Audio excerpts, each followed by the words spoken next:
This is kind of embarrassing. I'm the top guy in the world, but I have a nameplate that says Mike Schmidt, and on the back it says Escape F5 and hold button down.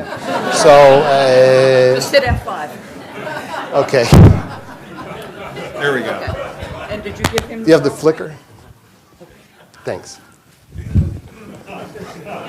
I'm struggling with credibility here.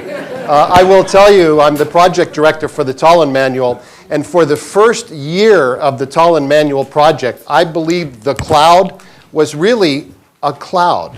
I didn't realize it was interconnected servers. I thought it was like radio, and there was stuff up in the sky, and if we could intercept it, so there may be a bit of a credibility gap here. I'm supposed to have a copy of the Tallinn Manual to show you. It was published yesterday. It was supposed to be published around the 1st of the month, but it came back from the publisher, the printer, with a black line down every single page. We suspect, it's a Cambridge University Press publication, we suspect this was a cyber attack from Oxford University Press. At any rate, let me talk a little bit about cyber war and international law and the Tallinn Manual. To do that, we have to understand two events that happened some time ago now. There we go. Two events that happened some time ago now. The first was in 2007, and it had to do with Estonia. You need to know a little bit of history here. Estonia was occupied by the Soviet Union during World War II. It was an independent country. It had been independent since the 1920s. It's occupied by the Soviet Union, and in fact, it is incorporated into the Soviet Union as a Soviet republic. So they hate Russians. That's the theme here. If you ask an Estonian, tell us about your history, they say, and then we were occupied by them, okay? Well, they achieved independence in the 1990s.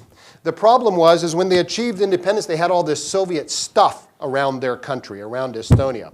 And one of those things was a statue, a classic Soviet statue from the Great Patriotic War. You can imagine what this looks like, and it's right in the middle of the city.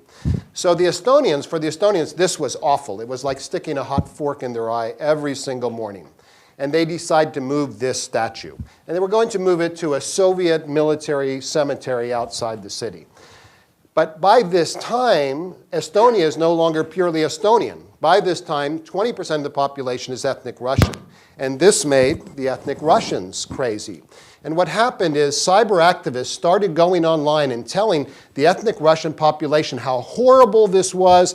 They're defaming us during the Great Patriotic War, et cetera, et cetera. Take to the streets. And they did. Ethnic Russians took to the streets. There were massive riots throughout the country. About the same time, these same cyber activists started saying, attack